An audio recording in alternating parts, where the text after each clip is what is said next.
할렐루야. 대전에서 하루를 시작하도록 하겠습니다. 오늘의 말씀은 하박국 2장 7절로 8절 2절의 말씀을 보겠습니다. 너를 물 자들이 호련히 일어나지 않겠느냐? 너를 괴롭게 할 자들이 깨지 않겠느냐? 네가 그들에게 노략을 당하지 않겠느냐? 네가 여러 나라를 노략하였으므로 그 모든 민족의 남은 자가 너를 노략하리니 이는 네가 사람의 피를 흘렸으며 또 땅의 성읍의 그 안에 모든 거민에게 강포를 행하였음이니라 하리라. 아멘. 욕심이라고 하는 것은 좋은 것을 가지고자 하는 마음, 그리고 열심이라고 정의할 수 있겠습니다. 욕심은 잘 조절이 되어지면 우리의 삶을 진취적이고 건강하게 만듭니다. 그리고 많은 부분에 있어서 발전을 가져다 줍니다. 그러나 너무나 안타깝게도 이 욕심이 조절이 되지 않는다는 거죠. 그것이 욕심으로 인한 수없이 많은 폐해, 우리의 인류 역사가 아담으로부터 시작하여 마지막 끝날에 이르기까지 결국 이 욕심이 잉태한 죄를 낳고 죄가 결국 사망을 낳게 되는 데까지 나아가게 할 겁니다. 이 저주를 인간은 풀 수가 없습니다. 욕심내지 않아야지. 나는 중용을 지켜야지. 나는 적당히 가지고 적당히 누려야지. 그러나 인간은 그 결심으로 그 삶의 결과를 이루어내지 못합니다. 그것이 인간입니다.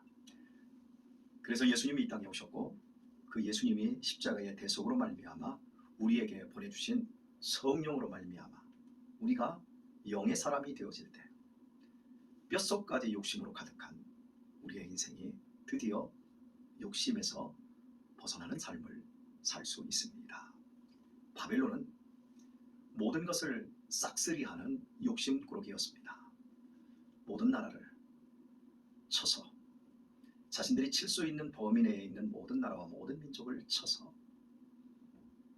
빼앗고 죽이고 노략질하고 그것을 가지고 자신들의 성을 높이 쌓고 자기들만 행복하게 살았습니다. 그 삶을 천년만년 살 수 있을 것이라고 착각했습니다.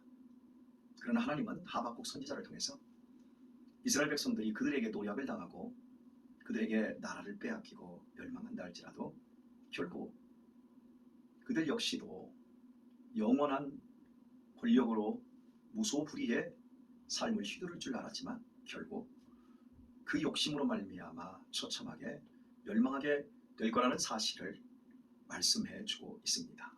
읽은 말씀 7절을 보시면 너를 물 자들이 호련히 일어나지 않겠느냐 반문하고 있습니다. 독사에게 물린 사람들을 보셨습니까? 저는 독사에게 물려서 손가락을 잘라낸 동네 형을 어린 시절에 보아드렸습니다. 그리고 제 친구의 어머니께서 밤에 독사에게 물려서 오래도록 고생하는 걸 보았습니다. 불숲에 우연히 들어갔다가 손을 뻗쳤다가 독사에게 손이 물린 겁니다. 그리고 밤중에 친구 어머니는 이웃집에 마실을 가시다가 뱀을 밟았던 모양입니다. 언제 어떻게 물릴지 모릅니다. 바벨론은 모든 것을 빼앗고 자기의 마음대로 자신들이 원하는 대로 다 가지고 누렸지만 결국 그들을 물어 뜯을 자들이 호련히 생각지 못한 데에 일어난다라고 경고하고 있습니다. 그리고 너를 괴롭게 할 자들이 깨지 않겠느냐. 어떤 영화 같은 것을 보게 되어지면 잠자는 용이 또 무서운 괴물이 깨어나는 순간 그 일대가 피바다가 되는 이런 장면들을 많이 봅니다. 그런 것처럼 지금 누구도 바벨론을 제어할 수 없지만 반드시 이 바벨론을 절단내고 말 괴물 같은 존재가 깨어난다라는 사실을 말하고 있습니다. 그래서 네가 그들에게 노략을 당하지 않겠느냐. 내가 했던 그대로, 즉 바벨론이 했던 그대로 노략질을 당한다라고 하는 것입니다. 영화 얘기를 잠깐 하면 영화에서 조직적으로 도둑질을 하고 강도짓을 해서 어마어마한 돈을 이 획득한 도적대들이 결국에는 그 도적질하는 것으로 행복하게 살거나 제대로 써보지도 못하고 또 다른 도적대에게 아니면 또 다른 강도에게 그것들을 빼앗기는 이런 영화적인 장면들을 여러분 보셨습니다. 남의 것을 잔뜩 불이하게 모아놓으면 그게 불이하다는 걸 알고 있기 때문에 노리는 자들이 많을 수밖에 없습니다. 결국 이 세상에서 하나님의 말씀을 무시하고 다른 사람의 눈에 피눈물을 흘리게 해서 내 것으로 만든 것은 결국 내 것이 될 수가 없습니다. 그것은 반드시 노략을 당하는 날이 온다라는 사실을 하나님이 말씀하고 있습니다. 내 것 아닌 것을 욕심내어서는 안 되겠지요. 우리가 세상을 살아가며 욕심을 가져야 되겠지만 정말 큰 욕심은 하나님을 내 하나님으로 온전히 믿고 의지하고 따르는 그 부분에 욕심을 내어야 합니다. 더 많은 재물, 더 많은 부귀영화를 쫓기를 원하다 보면 결국은 내가 많은 것을 얻었다, 많은 것을 모아놓았다 할지라도 이렇게 노략질 당하는 비참한 날이 온다는 사실을 우리 모두는 기억하고 살아야 합니다. 그리고 8절을 보면 네가 여러 나라를 노략하였으므로 그 모든 민족의 남은 자가 너를 노략하리니 이는 네가 사람의 피를 흘렸으며 또 땅의 성읍에 그 안에 모든 거민에게 강포를 행하였음이니라 하리라 말씀하고 있습니다. 노략질을 한 그대로, 강포를 한 그대로, 네가 수없이 많은 사람들에게 피를 흘리게 한 그대로 내가 너에게 그 모든 것들을 시행하는 날이 온다라고 하나님이 경고하고 있습니다. 그렇습니다. 제가 여러분에게 늘 말씀하고 강조하지만 인생은 심은 대로 거둡니다. 하나님이 기뻐하는 것을 심으면 최대 100배, 최소 30배 이렇게 하나님이 좋은 것을 거두게 해주십니다. 그러나 우리가 잘못된 욕심에 의해서 나쁜 것들을 심게 되어지면 결국 거기에서 썩은 가라지 인생과 같은 비통하고 슬프고 허무한 열매를 거두고 만다라는 사실입니다. 제가 목회자로 인생을 살아가고 있습니다. 목회자의 인생을 사는 데 있어서 정말 중요한 것이 무엇일까? 많은 부분이 있을 것입니다. 그 중에서 한 가지를 오늘 본문에 맞추어서 말씀을 드린다면 자립이라고 하는 말씀을 드리고 싶습니다. 목회자는 경제적으로 자립해야 합니다. 경제적인 자립이라고 하면 대개는 세상적으로는 풍족한 물질, 여유, 그것이 경제적인 자립입니다. 그러나 성경적인 자립은 하나님이 주신 것에서 만족하며 살 수 있는 상태, 그것을 자립이라고 합니다. 어제 노예의 총대들이 1600여 명, 그리고 뒤에서 그분들의 회의를 돕는 분들이 한 400여 명이 모였습니다. 정말 오랜만에 헤어져 있었던 동기들, 선배들, 후배들을 만나고 함께 교제하고 함께 목회의 정보를 나누었습니다. 참 그 중에서 큰 목회를 하며 뭐 떵떵거리는 동기 또 후배들도 있고 또 아주 작은 교회를 섬기고 있는 목회자들도 있습니다. 그분들과의 대화 속에서 참 많은 깨달음들 또 많은 또 생각들을 하게 되어지는데요. 너무나도 재미있는 사실은 큰 교회와 90 이런 저는 들어보지도 못한 이런 그 자동차 용어들을 하는 그런 목사님들, 그분들이 굉장히 경제적으로는 풍요롭습니다. 그런데 행복하고 남에게 여유를 베푸는 부분에서는 도리어 더 쪼달리고 또 힘이 든 이런 분들이 커피도 살 줄 알고 또 선물도 할 줄 아는 이런 모습을 제가 보아요. 그리고 실제 이야기 속에서 권 목사는 사례비 얼마 받나? 나는 사례비 얼마 받는데 만족해, 나 기뻐. 이런 그 고백들을 해요. 세상 사람은 알 수도 없고 이해할 수 없는 일이죠.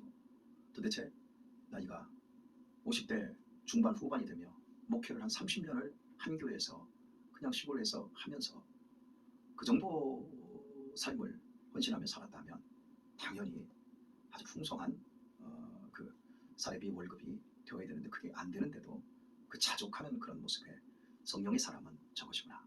바로 저것이 우리의 삶을 욕심에서 건져내고 충분히 자족하고 충분히 자립한 그런 상태구나라는 것들을 깨닫게 되어집니다. 저는 이 시대에 목회하는 또 목회를 준비하는 젊은 목회자들 또 젊은 목회자 후보생들에게 만나면 권면을 자주 합니다. 자네가 당신이 목회를 정말 성공적으로 하고 싶다면 경제적으로 자립을 해야 된다. 그런데 자네 혼자만 자립하면 안 되고 자네의 아내와 자네의 자식들이 함께 동감해 줄 만큼 하나님이 주신 것에 사례비가 150만 원이면 그 안에서 200만 원이면 200만 원 안에서 300만 원이면 300만 원 안에서 그 안에서 자족할 줄을 알 때 그때 당신의 목회가 성공적이 될 것이다. 그렇지 않으면 그 세상적인 기준과 똑같이 풍성해야만이 더 많이 받아야만이 목회를 한다. 그러면 당신은 사꾼이 되고 맙니다. 제가 이렇게 권면을 하죠. 제가 생각해도 썩 근사한 권면이라고 생각이 되어지지만 실제 이런 권면을 받는 또 그 삶을 실제 살아내야 될 목회자 입장에서는 암담한 이야기가 될 수도 있습니다. 그러나 중요한 사실은 한번 경험을 해봐야 돼요. 가난에 대해서도 경험해보고 부유함에 대해서도 경험해볼 수 있어야 되고 절제에 대해서도 경험해볼 때 목회자는 정말 우리 하나님이 살아계시다라고 하는 사실을 알게 되었습니다. 사랑하는 교회 여러분, 믿음은 이웃을 향한 책임이라는 부분이 크다는 사실을 기억할 수 있어야 됩니다. 하나님께서 바벨론에게 왜 힘과 능력과 지혜를 주셨습니까? 싹쓸이해서 다른 사람들에게 다른 나라의 강포를 행해서 내 나라와 내 집만 높게 풍요롭게 만들려고 한 것이 아니었습니다. 도리어 그 힘과 지혜를 가지고 이웃을 살피고 이웃 나라를 북돋아 주는 그 일을 위해 하나님이 힘과 지혜를 주셨다는 사실입니다. 오늘 우리의 인생 속에서 힘과 지혜가 있습니까? 남보다 조금 더 나은 여유로움이 있습니까? 그걸 내 것으로만 사용하지 마십시오. 그것을 가장 아름답게 나누며 하나님의 뜻을 이루는데 사용하실 수 있어야 합니다. 그것이 그리스도인의 책무라고 할 수 있습니다. 오늘의 말씀을 맺도록 하겠습니다. 4세기에 요한 크리소스톰이라는 황금마우스라고 하는 별명을 가진 목사님이 계셨습니다. 교부라고도 하는데요. 이분의 설교집이 지금도 많이 있어요. 정말 로마 황제의 그 가문에 얽힌 욕심과 그 음란함에 대해서 전혀 두려워하지 않고 황제를 책망하고 황후를 비난하며 하나님의 말씀으로 무섭게 설교했다. 그리고 그 설교가 얼마나 간결하면서도 얼마나 뛰어났는지 황금마우스라는 별명을 가진 교부이자 목사님이 계셨습니다. 그분이 오늘 말씀에 비추어 볼 때 이런 말씀으로 오늘 우리에게 결론을 주고 있다고 저는 생각해서 그분의 말씀 한마디를 그대로 인용을 하기 원합니다. 우리가 양으로 남아있는 한 승리한다. 1000마리의 늑대에 둘러싸여 있다 할지라도 우리가 양으로 남아있기를 고집한다면 우리는 반드시 승리하게 될 것이다. 그러나 늑대가 되는 순간 우리는 패배할 것이다. 왜? 더 이상 우리의 목자의 도움과 지도를 받을 수 없기 때문이다. 그렇습니다. 사랑하는 교회 여러분, 우리는 양입니다.